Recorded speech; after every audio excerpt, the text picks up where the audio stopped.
আবারও কম্পন নেপালে। শুক্রবার ভোররাত প্রায় 2:30 নাগাদ ভূমিকম্প হয়।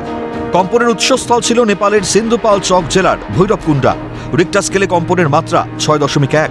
নেপালে কম্পনের জেরে কেঁপে উঠল বিহার এবং বাংলার উত্তরাংশ। শিলিগুড়ি, জলপাইগুড়ি সহ উত্তরবঙ্গে প্রায় সর্বত্রই শুক্রবার ভোর রাতে কম্পন অনুভূত হয়। মাটি কাঁপতে দেখে আতঙ্কে মানুষজন ঘর ছেড়ে খোলা জায়গায় বেরিয়ে পড়েন। সকালে সংবাদ মাধ্যমকে তারা জানালেন সেই অনুভূতির কথা। सब सो ही रहे थे उस टाइम में, बस अचानक से जब आया तो ऐसा लगा कि मैं सपना देख रहा हूँ, सपने में हिल रहा है। फिर अचानक से वाइफ उठाई कि भूकंप आया है, तो फिर फील तो हो ही गया था, बस ये लग रहा था कि सपने में है। घर से बाहर आ गए थे? नहीं, घर से बाहर नहीं है, खाली उठ गए थे, सब बच्चे लोग को सबको उठा दिए थे। भूकंप बहुत बार आया है, पर ये भूकंप का झटका भी काफ़ी तेज ही था। पर ये इस झटका तेज था, महसूस सबको हुआ ऑलमोस्ट। मैंने तो व्हाट्सएप ग्रुप चेक नहीं किया, पर सुबह उठ के देखा तो व्हाट्सएप ग्रुप में सबके 2-2:30 बजे मैसेज आ चुके थे कि भाई यहाँ झटका लगा है।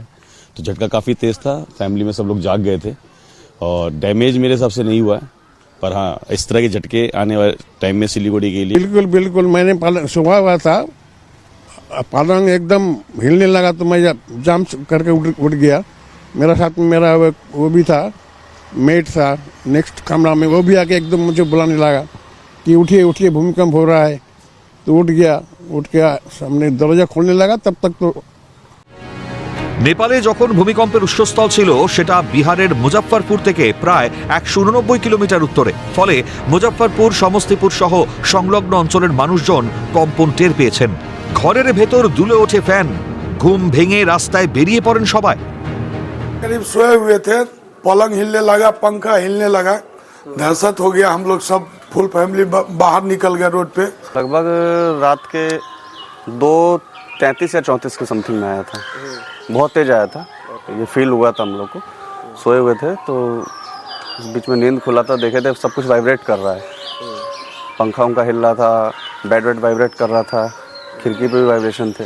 मेरे पापा मम्मी को पता चला, तब मुझे उठाने के लिए आए और तब मैं बाहर आया, तब मुझे पता चला था कि रात में भूकंप आया। 38 मिनट में महसूस किया गया है और हम लोग को सोए हुए थे तो एकाएक बेड घसकने लगा, तो हम लोग को लगा जो भूकंप है, तो हम लोग बहुत डर गए। उसके बाद नीचे उतर गए, बाहर निकले, देखते हैं सो भूकंप है आया है और धरती पूरा हिल। এদিনের কম্পনে কোনো ক্ষয়ক্ষতি বা প্রাণহানির খবর না থাকলেও এভাবে বারবার ভূমিকম্পে রীতিমতো আতঙ্কিত হিমালয় সংলগ্ন অঞ্চলের বাসিন্দারা। বিশেষজ্ঞরা অবশ্য এর জন্য সবুজায়ন বৃদ্ধি এবং ভূগর্ভে খোঁড়াখুঁড়ি কমানোর নিদান বারবারই দিয়ে এসেছেন। কিন্তু আধুনিকতার ধাক্কায় সেদিকে নজর দিচ্ছে না মানুষ, যার প্রভাব পড়ছে প্রকৃতিতে। এবার কি নিজের জন্য প্রকৃতিকে রক্ষার চেষ্টা করবে মানুষ? ক্যালকাটা নিউজ।